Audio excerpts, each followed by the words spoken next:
Hello, कैसे हैं आप लोग। उम्मीद है सब लोग अच्छे होंगे। तो अब ये जो हमारी सेकंड वीडियो थी, आपने फर्स्ट देखा ही है। हमने बोला था कि सेकंड में आप सभी को दिखाया जाएगा, बताया जाएगा कि इसमें क्या क्या मेंशन किया हुआ है। तो आप देखेंगे कि जो सेकंड वीडियो है, मैं सीधा पॉइंट में आता हूँ और शुरू करता हूँ। यहाँ पे देखेंगे कि द भारतीय नागरिक सुरक्षा संहिता और the code of criminal procedure यानी कि CRPC जो था। तो जो ये CRPC जो हम अभी तक देख रहे थे, तो इसमें आप देखेंगे हमने सब कुछ पढ़ा हुआ है। जो हमारा प्रोसेस होता है, जो क्या नाम है, कार्य करने का जो प्रोसेस था हमारे क्या नाम है एडमिनिस्ट्रेटिव का जुडिशरी में, और जो हमारे पुलिस डिपार्टमेंट थे इसको फॉलो करके काम किया करते थे। तो इसमें कुछ एक चीज़ें ही ऊपर नीचे की गई हैं, और बाकी आप देखेंगे जैसे शुरू में है शॉर्ट्स, डिटेल, एक्सटेंड, और ये सेम है। 1 नंबर क्लोज 1 में है, सेक्शन 1 में यहाँ पे हमने देखो क्लोज लिखा हुआ है, इसमें सेक्शन लिखा हुआ है। तो ये सेम ही है।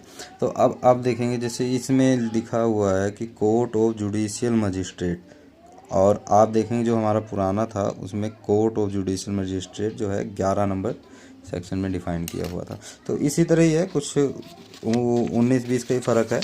लेकिन जो क्लोज हैं उसको इन्होंने क्या नाम है कम कर दिया है। जैसे उस CRPC में सेक्शन ज़्यादा थे, इसमें क्लोज बना के इन्होंने वो कम कर दिया है। अब आप देखेंगे कि जैसे 24 नंबर पे पब्लिक प्रोसिक्यूटर था, तो जो यहाँ पे हम देखेंगे 18 नंबर पे पब्लिक प्रोसिक्यूटर दिया है। तो इसी तरह से मतलब कि उन्होंने डिफ़ाइन कर दिया है, शॉर्ट में डिफ़ाइन कर दिया है, और कई चीज़ों को मिक्सअप करके दे दिया है। अब आपको मैं, ये हो गया हमारा CRPC। अब आपको मैं दिखाता हूँ जो हमारी IPC थी। IPC को भी सेम इन्होंने इसी तरह से बनाया है।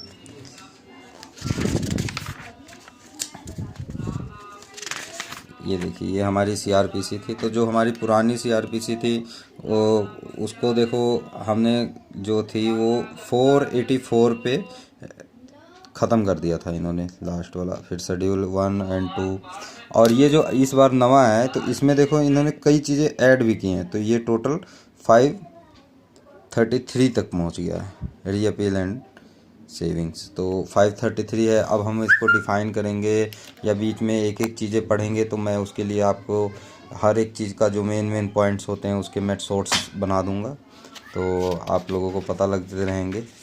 और ये आ गया अपना नेक्स्ट IPC।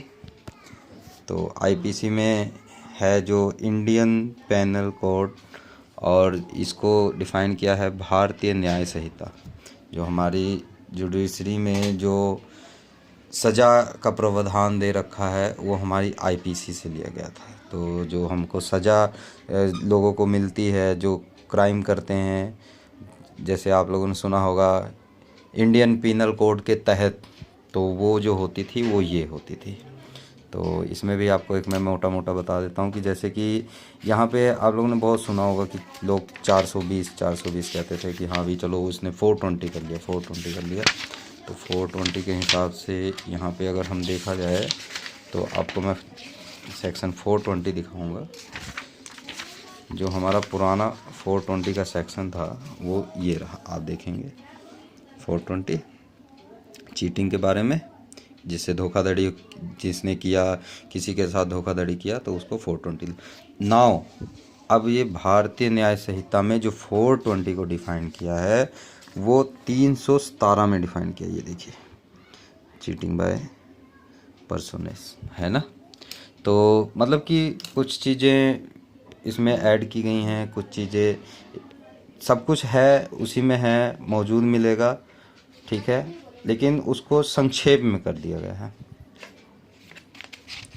जो पहले एकदम बहुत ब्रीफ में था, तो वो देखो हमारी जो IPC थी उस समय क्या नाम है जो पूरा था,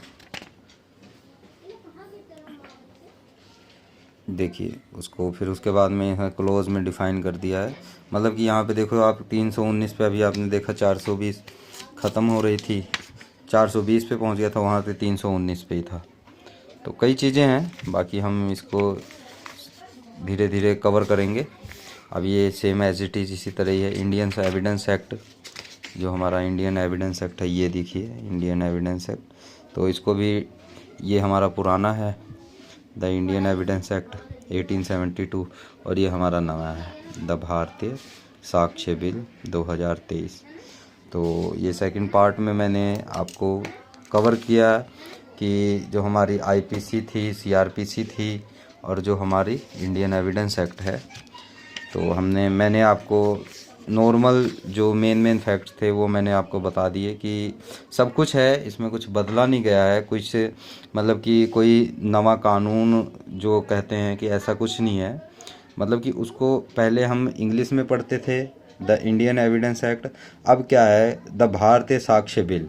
तो हिंदी को भी यहाँ पे तर्ज दिया गया है और हिंदी के आधार पे ही ये सारी चीज़ें की गई हैं। तो और जो इसमें देखो इंडियन एविडेंस सेक्शन दे रखे हैं 73, तो जो 73 वाला है उसको 72 में डिफ़ाइन किया हुआ है, ठीक है ना। फिर देखो यहाँ पे 73, फिर 73 का एक क्लोज बना दिया। 74 जो पब्लिक डॉक्यूमेंट होता है वो 74 में डिफ़ाइन किया हुआ था अपने द इंडियन एविडेंस एक्ट में, ठीक है। और यहाँ पे भी देखो सेम 74 में पब्लिक एंड प्राइवेट डॉक्यूमेंट कर दिया है।